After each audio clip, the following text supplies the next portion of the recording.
Assalamualaikum warahmatullahi wabarakatuh. Sebelum perkenalkan, nama saya Muhammad Fakih Fadilah dan saya akan membahas mengenai psikologi pernikahan. Sebelumnya, kita akan membahas mengenai definisi psikologi pernikahan. Pertama-tama yaitu psikologi sendiri adalah ilmu yang menganalisis perilaku dan fungsi mental manusia, atau secara bahasa adalah ilmu yang mempelajari tentang jiwa.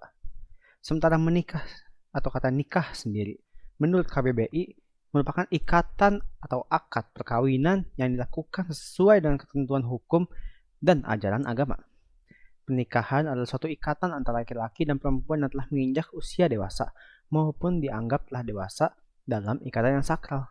Dianggap sakral karena dalam pernikahan hubungan antara seorang laki-laki dan perempuan menjadi sah secara agama. Ada beberapa definisi nikah yang dikemukakan ulama fikih, tetapi seluruh definisi tersebut mengandung esensi yang sama, meskipun redaksionalnya berbeda. Ulama mazhab Syafi'i mendefinisikannya dengan akad yang mengandung kebolehan melakukan hubungan suami istri dengan lafal nikah atau kawin, atau yang bermakna semacam itu.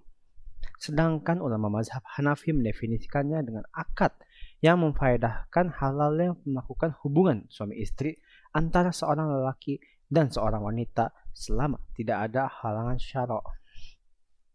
Tujuan dari pernikahan adalah untuk membentuk keluarga yang sejahtera dan bahagia selamanya. Adapun menurut Undang-Undang Nomor 1 Tahun 1974 Pasal 1, bahwasannya perkawinan adalah ikatan lahir batin antara seorang pria dan seorang wanita sebagai suami istri, dengan tujuan membentuk keluarga atau rumah tangga yang bahagia dan kekal berdasarkan ketuhanan yang Maha Esa. Pernikahan secara harmoni merupakan dambaan setiap pasangan. Kehidupan pernikahan merupakan pintu awal pasangan untuk beradaptasi dan saling memahami. Perbedaan latar belakang, usia, tingkat pendidikan menjadi tidak berarti bila penerimaan pada masuknya siklus kehidupan berkeluarga diterima dan dipahami dengan baik. Kondisi inilah yang menjadi dasar menarik untuk membangun keluarga berkualitas. Sementara itu, kehidupan pernikahan menurut Sandrock pada tahun 1995 adalah masuknya individu ke dalam 5 tahapan siklus kehidupan keluarga, yaitu dengan siapa meninggalkan rumah sebagai individu yang mandiri dan bertanggung jawab emosional dan finansial. Selanjutnya adalah pemilihan pasangan hidup atau konsep kafa'ah. Kafa'ah sendiri atau kufu menurut bahasa artinya setaraf, seimbang, keserasian atau kesesuaian, serupa, derajat atau sebanding. Sedangkan kafa'ah atau kufu dalam pernikahan menurut istilah hukum Islam, yaitu keseimbangan dan keserasian antara calon istri dan suami, sehingga masing-masing calon tidak merasa berat untuk melangsungkan pernikahan, atau laki-laki sebanding dengan calon istrinya sama dalam kedudukan, sebanding dalam tingkat sosial, dan sederajat dalam akhlak serta kekayaan. Jadi yang ditekankan pada dalam kafa'ah di sini adalah keseimbangan, keharmonisan, dan keserasian, terutama dalam hal agama, yakni akhlak dan ibadah. Hikmah kafa'ah sendiri yakni sebagai wujud keadilan dan konsep kesetaraan yang ditawarkan Islam dalam pernikahan. Tujuan kafa'ah atau pemilihan masa pasangan hidup adalah dalam pernikahan adalah kesentraman dan kelanggengan sebuah rumah tangga, karena jika rumah tangga didasari dengan persamaan persepsi, kesesuaian pandangan, dan saling pengertian, maka niscaya rumah tangga itu akan tentram, bahagia, dan selalu dinaungi keberkahan. Selanjutnya adalah hak dan kewajiban suami istri.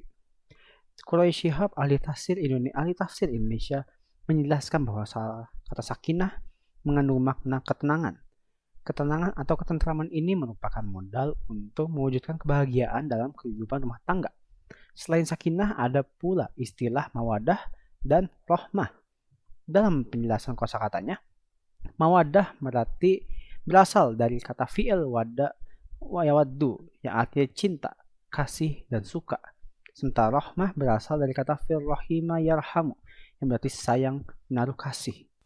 Untuk mewujudkan keluarga yang sakinah, Pasangan suami istri harus saling perhatian serta berusaha memahami kekurangan dan kelebihan masing-masing, menjalankan kewajibannya, dan saling menghormati hak-hak mereka. Jika keduanya sudah melakukan hal-hal ini, maka mereka cenderung lebih bahagia daripada pasangan yang tidak melakukannya.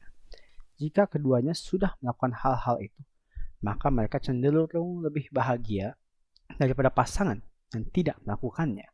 Apabila ketentraman, kerukunan, dan kebahagiaan dalam berumah tangga belum tercapai, maka suami istri hendaknya melakukan introspeksi terhadap diri mereka sendiri, mencari tahu apa yang belum dapat mereka lakukan, dan mencari tahu kesalahan-kesalahan yang telah mereka perbuat. Dan hendaknya memperbaiki kekurangan tersebut sesuai dengan ketentuan-ketentuan Allah sehingga tujuan perkawinan yang diharapkan itu tercapai, yaitu ketenangan, saling mencintai, dan kasih sayang. Sekian dari saya, kurang lebihnya mohon maaf. Wassalamualaikum warahmatullahi wabarakatuh.